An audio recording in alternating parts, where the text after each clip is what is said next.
அனைவருக்கும் வணக்கம். CSA net exam 8ல ஒரு இம்பார்ட்டன்ட் ப்ராப்ளம் பார்க்க போகிறோம். ஸோ இது பார்த்தீங்கன்னா ப்ராபபிலிட்டி தியரி கேட்குற one of the problem. So இப்போ ப்ராப்ளம்ன்றதை பார்த்துடலாம். If f of x is a prob density function.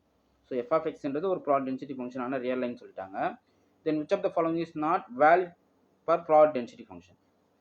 So ஒரு ப்ராட் டென்சிட்டி ஃபங்க்ஷன் கொடுத்துட்டு அந்த ஃபங்க்ஷனை யூஸ் பண்ணி இந்த 4 ஆப்ஷனில் எது வந்து அகைன் ப்ராட் டென்சிட்டி ஃபங்க்ஷனாக இருக்காது அப்படின்றத அங்கே கொஸ்டினை கேட்டிருக்காங்க.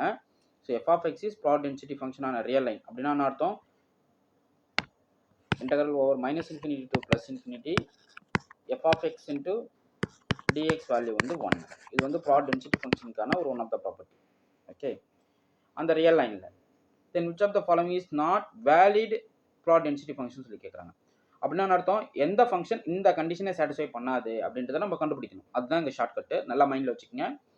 ஒரு ப்ராட் டென்சிட்டி ஃபங்க்ஷன் கொடுத்துட்டு எதெல்லாம் ப்ராட் டென்சிட்டி ஃபங்க்ஷனாக வராது அப்படின்றத அவங்க ஆப்ஷனை கேட்டிருக்காங்க. ஃபர்ஸ்ட் ஆப்ஷன் பார்த்தீங்கன்னா எஃப் ஆஃப் எக்ஸ் ப்ளஸ் ஒன்னு சொல்லியிருக்காங்க.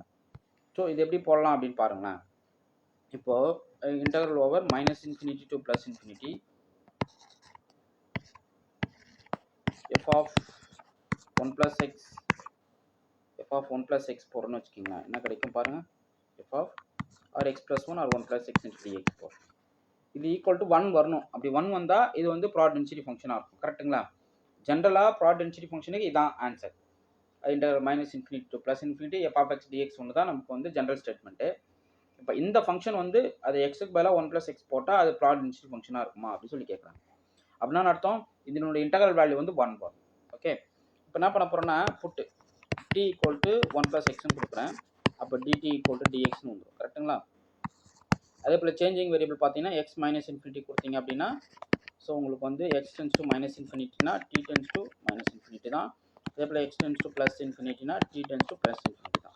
ஏன்னா சேஞ்சிங் வேரியபிள் நீங்கள் கொடுக்கணும் இல்லைங்களா? அப்போ ஒன்றாகும் integral minus infinity to plus infinity f of t into டிடின்னு வரும்.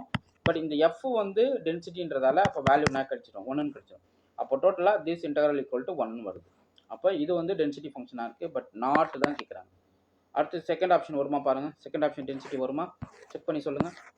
ஸோ செகண்ட் ஆப்ஷன் என்ன சொல்லியிருக்காங்க பாருங்கள், f of x equal f of 2x சொல்லியிருக்காங்க இல்லையா? அப்போ integral minus infinity to plus infinity dx பார்க்கணும். சேம் இப்போ டி ஈக்குவல் டு 2x கொடுக்குறீங்க.